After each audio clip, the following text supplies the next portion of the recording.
예, 우리 할렐루야 샬롬 하고 인사합니다. 할렐루야 샬롬 샬롬 샬롬 샬롬 샬롬. 하나님 사랑합니다. 여러분 주 안에서 사랑합니다.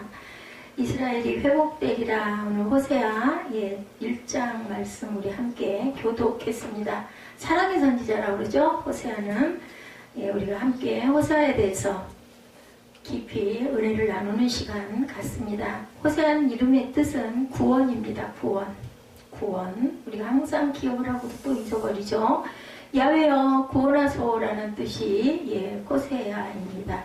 호세아서는 소선지자 중에 한 사람이죠. 호세아는 이사갈의 11대 손이고 뷰엘의 아들이다. 구약 호세아서가 그의 저서입니다.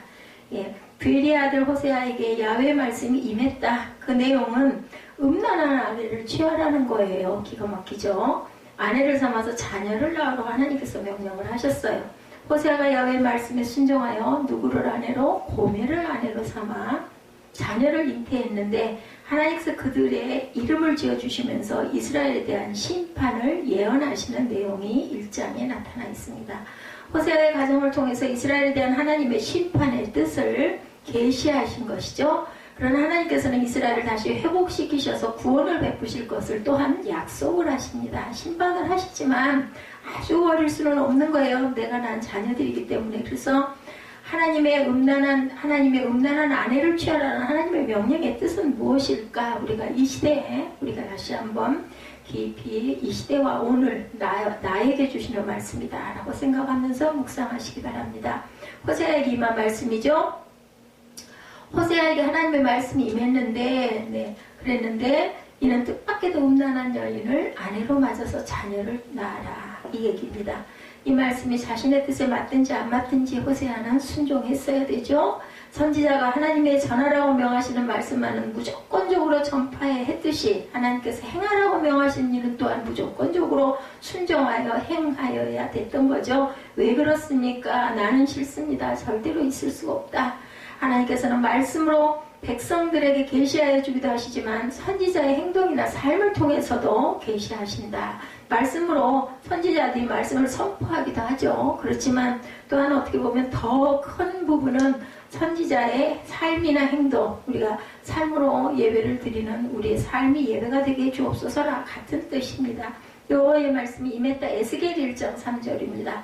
갈대아 땅 그발강가에서 여호와의 말씀이 부시의 아들 제사장 나 에스겔에게 특별히 임하여 여호와의 권능이 내 위에 있으니라. 누구의 아들? 부시의 아들 제사장 에스겔에게. 에스겔도 제사장이고 선지자이기도 하다. 여호와의 입이 명한 말씀은 뭐였냐? 이사야 34장 16절에 너희는 야훼의 책에서 찾아 읽어보라. 이것들 가운데 빠진 것이 하나도 없고 제짝이 없는 것이 없으리니 다 짝이 있다고 그러죠. 하나님 말씀은 신구약은 이는 여호와 입이 이를 명령하셨고 그의 영이 이것들을 놓으셨습니다. 지금은 이사야 때는 구약시대고 신약이 없었는데도 짝이 있다라고 말씀을 합니다. 읽고 듣고 행하는 자가 복되다고 계시록 1장 3절에 나타난 자 신약이죠. 예언의 말씀을 읽는 자와 듣는 자와 그 가운데 기록한 것을 지키는 자는 복이 있나니 때가 가까우니라. 정말 때가 가까운 것 같아요. 이스라엘을 상징하는 음란한 고멜이 바로 이스라엘의 상징이다. 어떤 여자? 음란한 여인이었다. 음란은 뭘까요? 성경에서 음란은 우상 숭배를 얘기하죠. 다른 신을 섬기는 겁니다.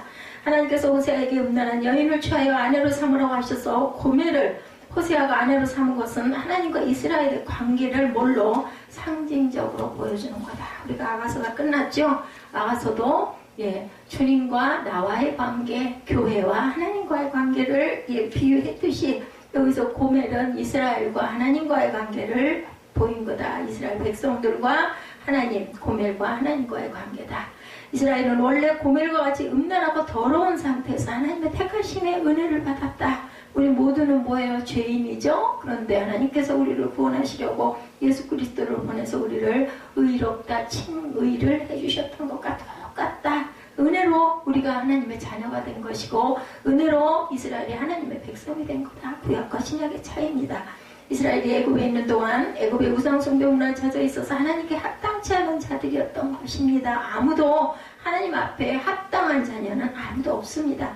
이는 그들이 하나님의 놀라운 구원의 역사를 체험했음에도 불구하고 그죠? 광야에서 우상을 숭배하고 음행하며 하나님을 대적하였음을 알 수가 있습니다. 하나님께서는 그러한 이스라엘을 주권적으로 구원하여 주셨는데 이는 하나님의 무조건적인 사랑이고 은혜로 말미암은 것이다. 우리가 수요예배에서 히브리서에서도 그런 얘기가 있었죠. 예, 어떻게 해서 하나님의 출애굽을 시키고 어떻게 해서 광야에서 기적으로 먹이고 길을 건너게 하고 그죠? 마시게 하고 인도하셨는데도 불구하고 절대로 그것을 감사하지를 않아서 그만 1세대들이 다 죽는 일. 그리고 나서도 또 어떻게 해요? 고레스의 마음을 감동시켜서 적군의 왕의 마음을 감동시켜서 다시 이스라엘의 성전을 재건축하게 회복하게 하시는 하나님의 역사를 우리가 히브리서에서 우리 함께 수요일날 우리가 함께 은혜를 나눴습니다. 그것처럼 하나님께서는 포기할 수가 없어요. 내 자녀들이기 때문에 이방신을 음란히 섬겼다고 출애굽기 34장 16절에 내가 그들의 딸들을 내 아들들의 아내로 삼음으로 그들의 딸들이 그들의 신들을 음란하게 섬기며 내 아들에게 그들의 신들을 음란하게 섬기게 할까 하느니라. 여자들을 잘못 얻으면 그죠? 하나님의 자녀들이 아닌 그러한 짝을 신약에도 마찬가지입니다. 오늘 이 세대에도 마찬가지입니다. 하나님을 믿지 않는 자들과 결혼을 했다가 잘못했다 하는 하나님의 그 뜻대로 우리가 가지 못하고 세상적으로 나가는 그러한 아주 음행을 저지르게 된다. 똑같은 겁니다. 음란하듯 우상을 섬겼다고 역대하 21장 13절에 오직 이스라엘 왕들의 길로 행하여 유다와 예루살렘 주민들이 음행하게 하기를 아합의 집이 음행하듯 하며 또 내 아비 집에서 너보다 착한 아우들을 죽였다. 착한 아우들도 죽이고 음행을 일삼았다는 거죠. 주가 세우신 언약을 어겼다고 신명기 31장 16절에 야훼께서 블레셋 사람들과 구스에서 가까운 아라비아 사람들의 마음을 격동시키사 여호람을 지게 하셨다. 하나님께서는 적군을 이용하기도 하고 적장을 이용하기도 하고 적국의 왕을 이용하기도 합니다. 하나님이 지으신 호세아 자녀들의 이름에 깊은 의미가 있다. 이스라엘과 로루하마가 나타나죠. 하나님께서는 호세아 선지자가 음란한 여인 고멜을 아내로 삼아 자녀를 낳게 하시고 그들의 이름을 지어주셨어요. 직접 이스라엘에 대한 자신의 뜻을 자녀들의 이름을 통해서 계시하셨는데 호세아의 맏아들의 이름을 이스르엘이라고 하셨죠. 이는 예후가 이스라엘에서 아합 왕조를 무너뜨린 것 같이 예후 왕조도 무너뜨림을 당할 것이라는 것을 상징하는 계시였다. 호세아의 첫째 딸 이름이 로루하마. 하나님께서 이스라엘에 대한 긍휼과 용서를 더 이상 베풀지 아니하시겠다는 뜻이고 이스라엘에 대한 심판의 때가 가까웠다는 것을 의미한다. 첫째 딸 이름 로루하마가 바로 심판의 때가 가까웠다.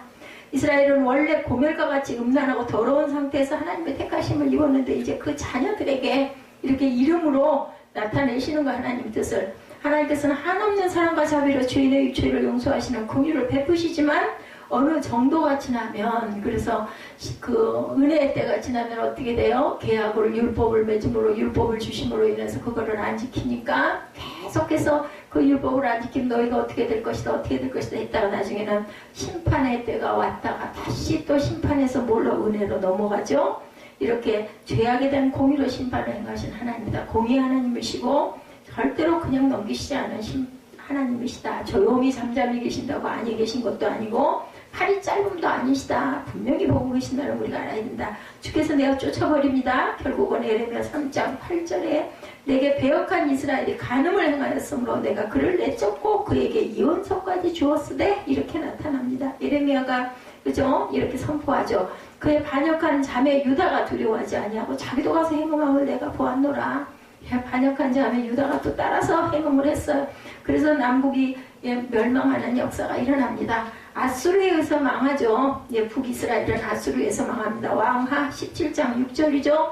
호세아 제9년에 아수르 왕이 사마리아를 점령하고 이스라엘 사람을 사로잡아 아수르로 끌어다가 고산 강가에 있는 할라와 하볼과 메대 사람이 여러 고을에 두었더라. 북이스라엘의 멸망이 이렇게 해서 아수르에 의해서 왔다라고 열왕기하 17장 6절에 전합니다. 활이 부러졌다. 시편 37편 15절에 그들의 칼은 오히려 그들의 양심을 찌르고 그들의 활은 부러지리로다. 자, 그들의 칼이 그들의 양심을 찔렀다라는 거죠. 로암미의 뜻에 대해서 나타납니다. 둘째 딸입니다. 호세아 둘째 딸이 나오죠. 오늘 본문에 보면 로암이라는 하나님께서 이스라엘을 더 이상 자신의 백성으로 여기지 아니하신다. 그들이 하나님이 되어주시지 않으시겠다는 선언입니다. 이스라엘이 하나님의 백성이 되고 여호와가 이스라엘이 하나님이 되시면 하나님께서 이스라엘에게 주신 언약의 핵심이었는데, 이는 하나님께서 이스라엘을 지켜 보호하심으로 모든 길에서 승리케 하심을 의미했는데, 실제로 하나님께서는 이스라엘에 대한 언약을 신실히 지키심으로 이스라엘을 지켜주셨어요.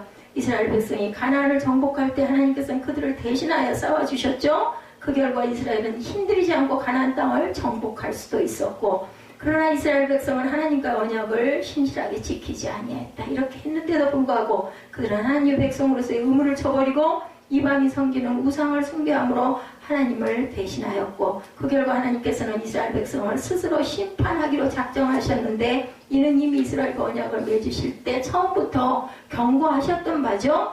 하나님께서는 이스라엘이 자신의 백성으로서의 의무를 저버리고 우상을 숭배하는 경우에는 어떻게 하신다고? 가나안 땅에서 쫓겨남을 당하여 이방의 포로가 되게 하시겠다고 처음부터 언약을 했어요.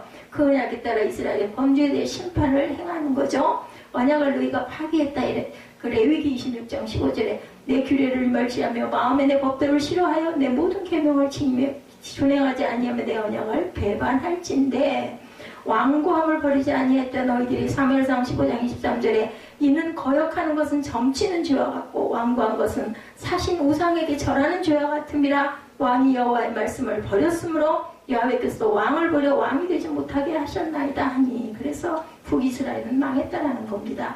그들을 내어 쫓으셨다. 예레미야 15장 1절에 야훼께서 내게 이르시되 모세와 사무엘이 내 앞에 섰다 할지라도 내 마음은 이 백성을 향할 수 없나니 그들을 내 앞에서 쫓아보내리라고 이렇게 미리 다 말씀을 하시고 예언하셨던 내용을 참아도 돌아오지 않고 점점 우상숭배를 심하게 하니까 결국은 멸하시고 심판하시는 하나님. 호세아가 또 그 부분에 대해서 이렇게 외치는, 자녀를 통해서 자녀의 이름을 통해서까지 드러내는 그런 역사가 호세아서입니다.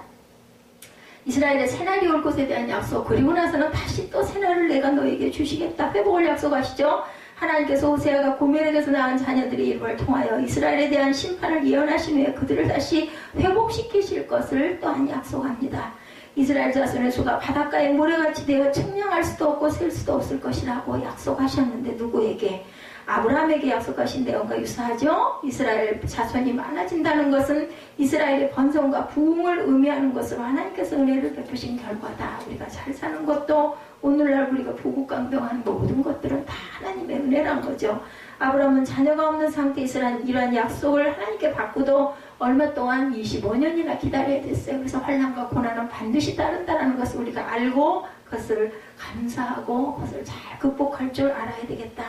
그 언약을 성취하시기 위하여 100세가 된 아브라함에게 아들 이삭을 주셨죠. 그냥 얻어진 건 아니에요. 그 많은 대가를 치르고 그 믿음이 더 커졌을 때 하나님께서 주셨습니다.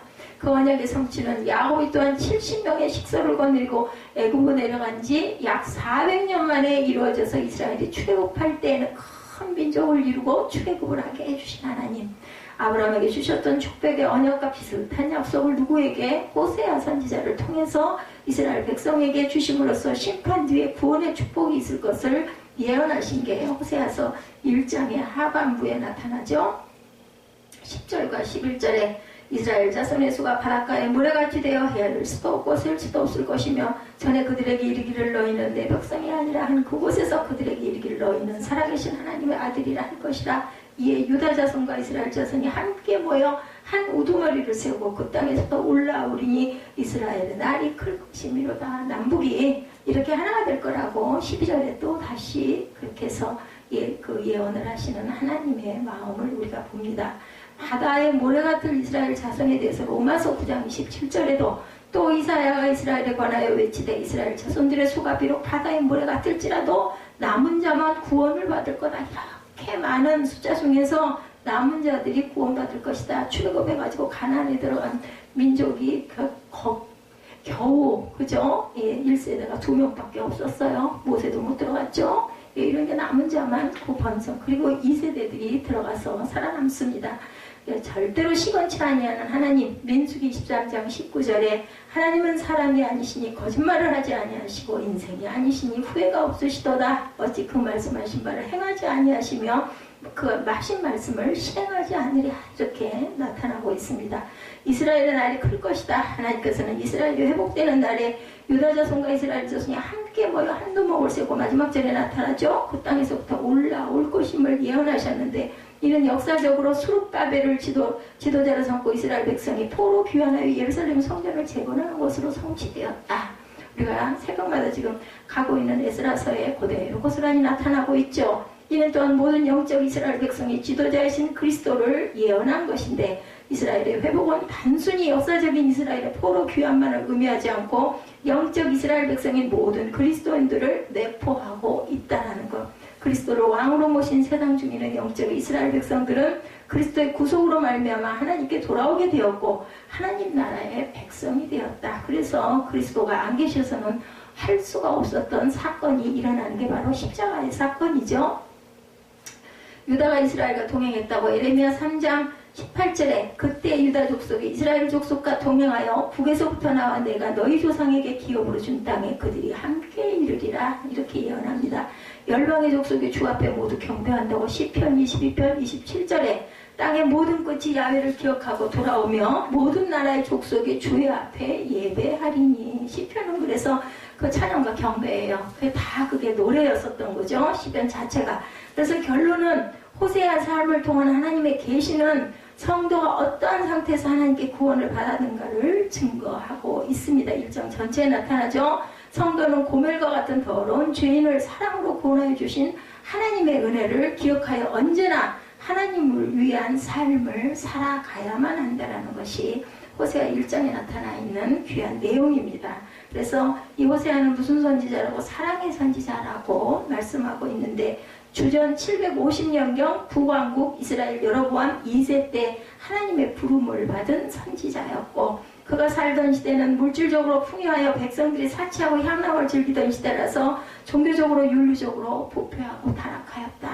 오늘날 우리 지금 현 시대와 너무너무 닮았습니다. 백성들은 괴상한 섭조장을 지어놓고 여름에는 더위를 피하고 겨울에는 추위를 피했다고 아모스 3장 15절에 겨울궁과 여름궁을 치리니 상하궁들이 파괴되며 큰 궁들이 무너지리라 야훼 말씀이니라. 이렇게 그죠? 아주 호화스럽게 궁을 지어놓고 거기서 뭐 했어요? 예배를 드린 게 아니라 뭐 했다고요? 더위를 피하고 추위를 피하고 그렇게 지냈어요. 그랬더니 그죠? 아모스 3장 15절에 여름궁과 겨울궁과 여름궁을 치리니 상하궁들이 파괴되고 큰 궁들이 무너지리라. 야훼가 이렇게 말씀하셨어요. 다메섹 비단방석을 깔아놓고 상하 침상에 몸을 비벼대며 식탁에서 살찐 어린 양과 어린 송아지의 진미를 그들은 먹었다고 합니다. 그리고 검은고를 타고 헛된 노래를 부르고 대접으로 술을 마시고 검은고에 맞춰 야비한 노래를 부르고 곳곳마다 제단 옆에 전단 잡은 옷을 펴고 뭐 했어요? 그 위에 누워 행음하며 하나님의 거룩한 이름을 욕되게 하였다. 오늘 이 시대는 과연 어떨까? 우리 한번 마음속으로 깊이 비교해 봅니다. 호세아는 하나님의 명령을 쫓아 고멜을 아내로 맞이했죠. 고멜은 이스라엘에서도 유명한 방탕한 여자 중에 아주 최고의 방탕한 여자였다. 그녀는 가정에 충실하지 않았을 뿐만 아니라 다른 남자와 상종하여 자녀를 낳았어요. 아무렇지도 않게. 그래도 호세아는 고멜을 버리지 않죠. 팔려가고 술집에 팔려가서 더 그 짓을 하고 다른 남자의 애를 낳으면 또 돈 가지고 가서 아내를 구해오고 계속 그 짓을 합니다. 누가? 호세아가. 그런데도 고멜은 자녀를 버리고 정부를 따라 도망가 살다가 불행하게 또한 정부에게 버림을 받는 일을 반복합니다. 이제는 결국은 아이의 그냥 창구가 돼버리죠. 호세아는 고멜이 버리고 간 자녀를 양육하고 기르고 있습니다. 그런데 하나님께서 고멜을 찾아 전과 같이 사랑하라고 또 명령을 하세요. 그는 하나님의 명령대로 또 그대로 그녀를 찾습니다. 그는 전 재산을 털어서 그녀가 팔린 창부의 대금을 지불하고 데리고 오죠. 호세아는 참으로 사랑의 실천자였다. 저는 사랑의 실천자라기보다는 하나님의 명령을 그대로 받아서 순종하고 실천한 자라는 생각이 듭니다. 얼마나 가슴이 아팠을까. 이것이 바로 하나님 마음이고 예수 그리스도의 우리를 향한 사랑이라는 거죠. 그는 전 재산을 털어서 팔린 창부의 대금을 지불하고 데리고 오고 이렇게 굉장히 참 사랑으로 실천을 했죠. 그의 행함과 진실함으로 사랑한 자였다. 요한 1서에 자녀들아 우리가 말과 혀로만 사랑하지 말고 행함과 진실함으로 하자고 하죠. 3장 18절에 요한 1서 3장 18절입니다. 호세아는 하나님의 명령에 순종했고 가족의 비극을 통해 이스라엘 백성에 대한 하나님의 변치 않는 사랑을 우리에게 보여주었습니다. 즉 고멜이 자신의 정보를 쫓아간 것 같이 이스라엘 백성도 바알과 다른 가나안 신들을 숭배했다. 똑같은 모습이에요. 고멜과 같은 모습이 이스라엘 백성들의 모습이고 하나님을 저버리고 사신 우상과 짝하고 살고 있었다. 그러나 하나님께서는 자비하셔서 자기 백성을 절대로 버리지 아니하시고 여전히 사랑하신다는 것을 깨닫게 하기 위해서 선지자들을 보내시고 마침내 결국은 예수 그리스도를 보내셔서 우리를 구원하셨다라는 거죠. 호세아는 하나님의 변함없는 사랑을 깨닫고 그 사랑을 선포하고 음란한 이스라엘의 무절제한 죄를 지적합니다. 사랑의 하나님 야훼께로 돌아오라고 간절히 호소하였고 돌아오는 자의 축복도 또한 선언을 합니다. 호세아 14장 1절에서 9절에 나타나 있죠. 호세아는 사랑의 선지자였다. 우리 이따 끝말매 여기 읽어보죠. 호세아 14장 1절에서 9절 찾아놨다 읽어보도록 하죠. 그는 자기 아내 고멜을 통하여 사랑의 하나님을 절실히 깨닫습니다. 가정을 버리고 간부와 놀아나는 아내 고멜을 용서하고 다시 받아들이는 심정을 깨닫게 되고 이 사실을 온 백성에게 선포합니다. 본인이 이게 체험을 하고 나면 그저 아주 피를 토하도록 선포하지 않을 수가 없어요. 제가 설교를 해봐도 그런 마음이 듭니다. 내가 어떤 것을 경험하고 통해서 그것을 그 성경 말씀을 풀어서 증거할 때는 누가 듣든지 말든지 엄청나게 그렇게 아주 열심히 그저 선포할 수가 있는 거죠. 똑같았을 것 같아요. 호세아 심정이 어떠했을지.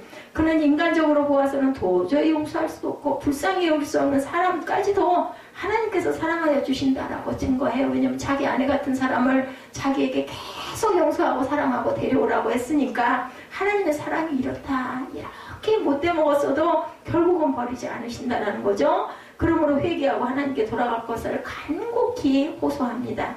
하나님께서는 오늘도 말할 수 없이 크나큰 사랑으로 우리를 돌보아 주시고 사랑하여 주신다는 것을 우리가 깨달아야 되겠다. 그러면 호세아의 가정에 대해서 한번 살펴보죠. 하나님께서 최초로 만든 제도가 뭐예요? 가정이에요. 그죠? 가정이야말로 인간 생존의 보금자리고 행복의 안식처다. 그러나 많은 사람들이 행복한 가정을 갖지 못하고 있는 것을 우리가 보죠. 네, 호세아 아까 14장 1절에서 9절이죠. 세계에서 가장 문명국인 미국에서 일어나는 사건을 보면 하루에 9,077명이 태어난다고 그래요. 그 중에서 1,282명은 사생아래요. 9,077명 중에서. 그리고 10%가 더 되죠. 하루에 5,962쌍이 결혼을 한다고 합니다. 그 중에 1,986쌍이 결혼하고 바로 이혼을 한다고 합니다. 5,962쌍 중에서 6,000쌍 중에서 2,000쌍이니까 거의 3분의 1이죠. 또 하루에 2,740명의 아이들이 가출을 하고 하루에 69,493명의 10대들이 성병에 간염이 된다고 합니다. 강간은 매 8분마다, 살인은 매 27분마다, 강도는 매 78초마다 일어나고 자동차는 34초마다 분실이 된다고 그래요. 미국의 경우입니다. 그리고 2,740명의 10대 소녀들이 임신을 한다라고 나타났다고 합니다. 미국의 어느 대학 교수가 가정 문제를 연구한 결과 가정의 최대 불행은 75%가 10계명 중에 7계명인 간음하지 말라라는 명령을 어긴 것 때문에 생겼다라고 통계적인 부분을 발표했다고 합니다. 하버드 대학의 피티리 소로킨 박사의 조사에 의하면 미국인의 결혼 25건 중 한 건이 이혼으로 끝나고 있는데 모두 가정 그리스도인으로서 매일 예배를 드리고 성경을 읽고 기도하는 경우에 1,015건의 결혼 중 단 한 건의 이혼이 있을 뿐이다. 하나님을 섬기는 가정이 그나마 이렇게 튼튼하다라는 것을 보고한 것이죠. 이것을 보되 행복한 가정은 주님을 그 가정의 주인으로 모셔야 한다라는 결론이다. 평화의 왕이신 예수를 그 가정에 모시지 않고 행복을 바란다는 것은 나무에서 고기를 구워내는 것과 같다라는 거예요. 호세아는 하나님의 말씀에 의하여 음란한 여인은 여인인 고멜을 아내로 맞이했습니다. 좋았겠습니까? 얼마나 슬펐을까? 그가 아들을 낳았는데 이름을 이스라엘, 그 이름은 대학살이라는 뜻을 지녔습니다. 이렇게 학살할 것이라는 뜻이죠. 하나님이 아들들의 이름을 통해서, 자녀 이름을 통해서 하나님의 심판을 예고하신 거죠. 하나님께서는 호세아의 장자 이름을 통해서 하나님께서 의로우신 심판자이심을 나타냅니다. 호세아 1장 4절에 나타나 있죠. 여호와께서 호세아에게 이르시되 그 이름을 이스라엘이라 하라. 조금 후에 내가 이스라엘의 피를 예후의 집에 갚으며 이스라엘 족속의 나라를 폐할 것이니라고 이렇게 증거합니다. 고멜이 또 잉태하여 딸을 낳았는데 그 이름은 긍휼이 없다는 뜻으로 로루하마라고 지었습니다. 이것은 이스라엘이 하나님의 긍휼을 받지 못할 만큼 죄악이 가득하다는 사실을 깨우쳐 주시기 위함이었고, 고멜이 다시 낳은 아들을 로암이 나의 백성이 아니다 라는 뜻으로 부르게 함으로 이스라엘에 대한 하나님의 태도를 호세아 1장 8절에서 증거합니다. 그 후 고멜은 가정을 두고 뛰쳐나가 음란한 생활을 하다가 결국 창녀로 팔렸으나 하나님께서는 호세아에게 다시 아내를 찾아 용서하라고 명령하셨기 때문에 호세아는 집안의 가산을 다 팔아서 값을 치르고 아내를 데려다가 전과 같이 사랑을 베풉니다. 3장 1절에서 3절에 증거합니다. 호세아. 그러나 호세아와 고멜은 호세아의 사랑에 응하지 않고, 호세아는 부정한 그의 아내 때문에 가정생활이 항상 불행했습니다. 이스라엘의 신랑 되시는 하나님의 마음이죠. 고린도후서 11장 2절에 보면 내가 하나님의 열심으로 너희를 위하여 열심 내노니 내가 너희를 정결한 처녀로 한 남편인 그리스도께 드리려고 중매합니다. 이렇게 얘기합니다. 사도 바울의 실망한 의미의 중매자. 바울은 이런 자신은 중매자라고 선포를 한 거예요. 오늘 우리를 신부로 여기고 예수님을 신랑으로 생각해서 한 말이겠죠.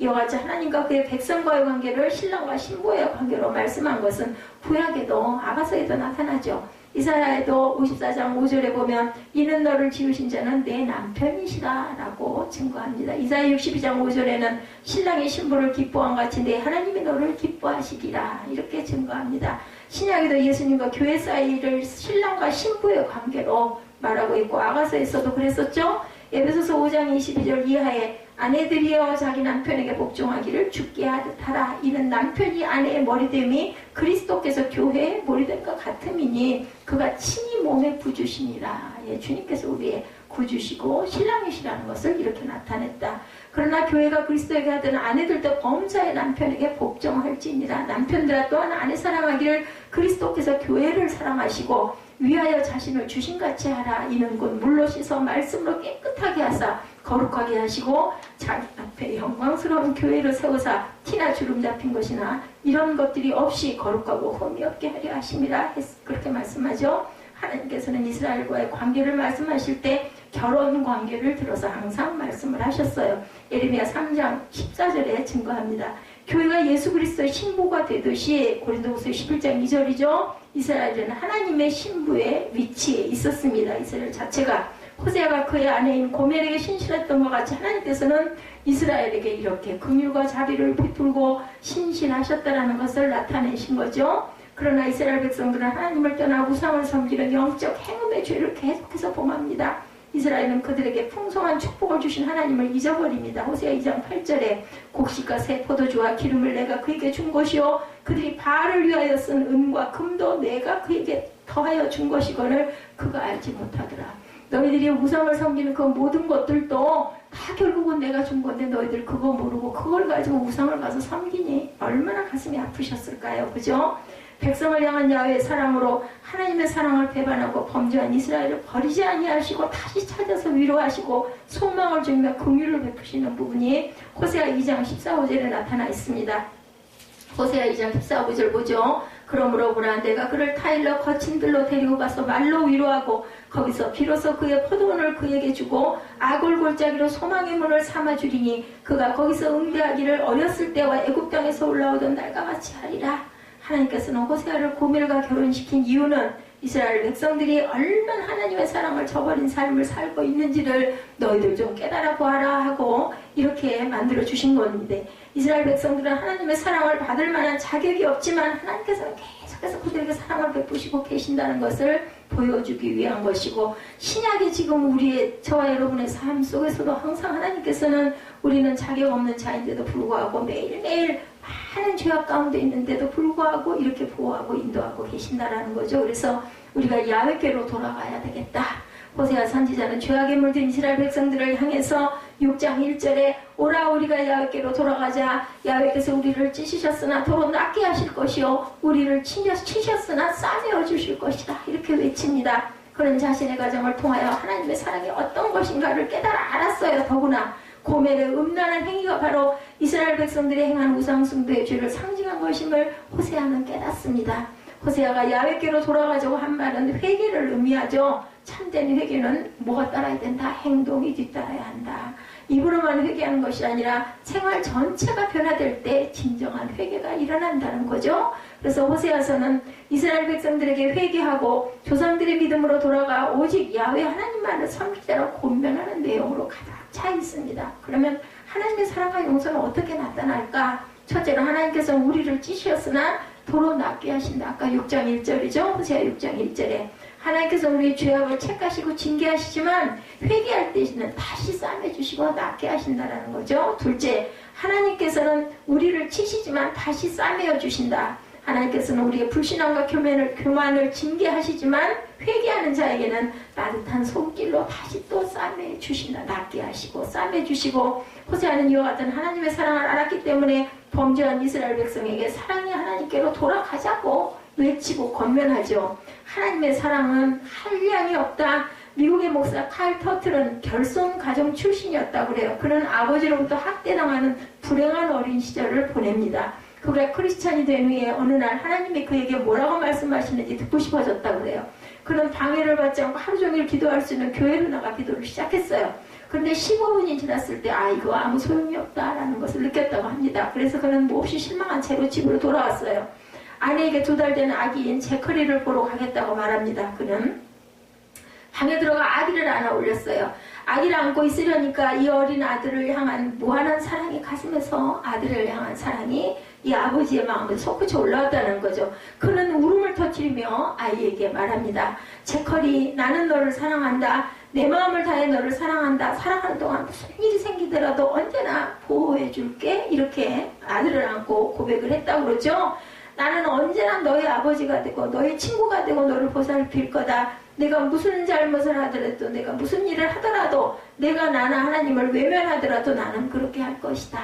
이렇게 아들에게 고백을 했는데 갑자기 이 칼은 칼 터틀 목사죠. 이 칼 목사님은 하나님의 팔 안에 있고 하나님께서 칼 너는 내 아들고 나는 너를 사랑한다.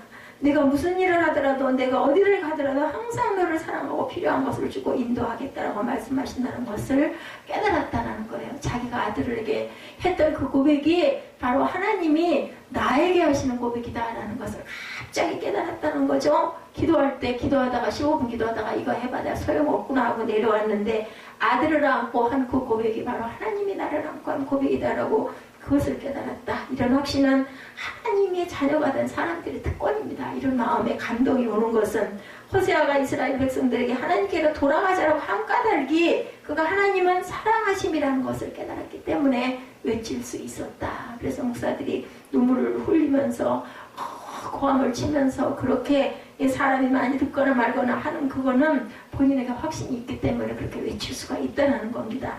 사랑하지 아니하는 자는 하나님을 알지 못하나니 이는 하나님은 뭐라고요? 사랑하심이라. 그죠? 예, 요한 사도가 사랑의 사도죠. 하나님의 사랑이 우리에게 이렇게 나타난 배 되었으니 하나님의 자기의 독생자를 세상에 보내심은 저로 말미암아 우리를 살리려 하심이라. 사랑은 여기 있으니 우리가 하나님을 사랑한 것이 아니고 하나님이 우리를 사랑하사 우리 죄를 위하여 화목제로 그 아들을 보내셨습니다. 요한 1서 4장 8절에서 10절입니다. 하나님께서는 우리를 사랑하실 때 어떻게 조건 없이 사랑하셨고 우리의 신분과 처지와 상관하지 않고 희생적인 사랑을 주신 분이 바로 하나님이시다. 그 절대적인 사랑의 표현이 바로 예수 그리스도의 십자가라는 거죠. 그래서 이사야 53장 5절이죠. 우리가 늘 기도할 때 그 부분을 우리가 입술로 고백합니다. 그가 찔림은 우리의 허물을 인하며 그가 상함은 우리의 죄악을 인함이라. 그가 징계를 받음으로 우리가 평화를 누리고 그가 채찍에 맞음으로 우리가 나음을 입었도다. 예수님의 희생을 표현한 것으로 이는 우리를 향한 하나님의 크신 사랑을 나타내는 것이다 라는 거죠. 그러면 하나님의 사랑은 얼마나 클까? 사랑의 정도는 장애물을 놓아보면 알 수가 있는 거죠. 그것을 뛰어넘을 수 있는지 없는지. 그래서 우리가 잘 아는 로마서 8장 35절에서 39절입니다. 우리 함께 한번 보죠. 우리를 그리스도의 사랑에서 누가 우리를 그리스도의 사랑에서 끊으리요. 환난이나 공고나 핍박이나 기근이나 적신이나 위험이나 칼이랴. 기록된 바 우리가 종일 주를 위하여 죽임을 당케 되며 도살당한 양같이 여김을 받았나이다 함과 같으니라. 그러나 이 모든 일에 우리를 사랑하시는 이로 말미암아 우리가 넉넉히 이기느니라. 내가 확신하노니 사망이나 생명이나 천사들이나 권세자리나 현재일이나 장래일이나 능력이나 높음이나 깊음이나 다른 아무 피조물이라도 우리를 우리 주 그리스도 예수 안에 있는 하나님의 사랑에서 끊을 수가 없다라고 하죠. 부모의 사랑, 친구의 사랑, 이성의 사랑은 장애물이 놓이면 무너집니다. 심지어는 부모의 사랑까지도 그러죠. 근데 예수 안에 있는 하나님의 사랑은 어떠한 장애물이 놓이더라도 그것을 뛰어넘어 성령으로 말미암아 우리 마음에 부음바 되었다고 로마서 5장 3절에 증거합니다. 이 하나님의 사랑이 우리에게 흘러넘칠 때 하나님을 사랑하고 부모와 자녀를 사랑하고 친구와 이웃 그리고 남편과 아내를 더욱 사랑하게 된다는 거예요. 하나님께서는 호세아에게 은혜를 끼침으로 인하여서 그 고뇌를 통해서 체험을 하게 하시고 그것이 바로 하나님의 사랑이구나라는 것을 깨달아서 백성들에게 선포하게 하신 하나님입니다. 호세아를 통해서 우리가 배울 교훈은 하나님께로 돌아오라는 호세아의 외침은 우리의 잘못된 삶을 돌이키라는 촉구인 동시에 하나님의 다음 오면 큰 사랑을 재발견해라 하는 호소입니다. 악인은 그 길을 불의한 자는 그 생각을 버리고 야훼께로 돌아오라. 그리하면 그가 긍휼히 여기시랴. 우리 하나님께로 나오라. 그가 널리 용서하리라. 이사야 55장 7절이죠. 간음한 고멜에 대한 호세아의 용서와 받아들임은 범죄한 인간을 향한 하나님의 사랑과 구원 행위의 구체적인 표시고 인류에 대한 하나님의 사랑이 얼마나 깊고 큰 것인가를 감동적으로 역설해 줍니다. 아내의 불륜이 가정을 파괴하고 남편에게 한없는 고통을 주는 장면은 이 땅에서 살아가는 모든 사람들이 부부 간의 대의를 지키고 성결하게 살아가야 할 이유를 분명하게 제공하고 있는데 오늘 이 세대는 그렇지가 못하죠. 아까 그 미국의 경우 제가 통계에 나타난 것을 말씀드렸습니다. 고멜에게서 낳은 자녀의 이름은 이스르엘, 하나님께서 쫓아버리신다는 의미의 아들, 그죠? 그리고 로루하마, 긍휼히 여김을 받지 못할 것이라는 의미와 로암미, 하나님께 버림받을 것이라는 의미의 자녀를 뒀습니다. 하나님은 고멜처럼 음란한 이스라엘이 멸망으로 치닫고 있을 때 그들을 구하기 위하여 속전을 지불하시고 당신의 품 안으로 인도하시죠. 우리는 우리의 죄를 대신하시기 위해 속전으로 당신의 아들을 주신 하나님의 극진한 사랑을 우리가 깨달아야 되겠다. 그래서 요한복음 3장 16절이죠. 감사와 찬송과 영광을 돌려야 되겠죠. 참고로 호세아라는 동명이인으로는 여호수아, 본명이 바로 호세아. 다윗 왕 때 에브라임 자손의 장관이 또한 호세아. 이스라엘의 마지막 왕이요 엘리야 아들이 또한 호세아. 사마리아에서 9년간 제위종 악을 행함으로 야훼께서 아수르 왕 살면에스를 보내서 사마리아를 취하고 왕과 백성을 사라져가 여러 곳에 분산시킵니다. 호세아를 통해서 하나님의 말할 수 없는 큰 사랑을 우리가 깨달은 귀한 시간들이 되어야 하겠습니다. 하나님께서는 우리의 마음 속까지도 들여다보시고 내 죄를 주님 앞에 내려놓았나이다 하고 날마다 고백하는 저와 여러분이 되시기를 주님의 이름으로 축복합니다.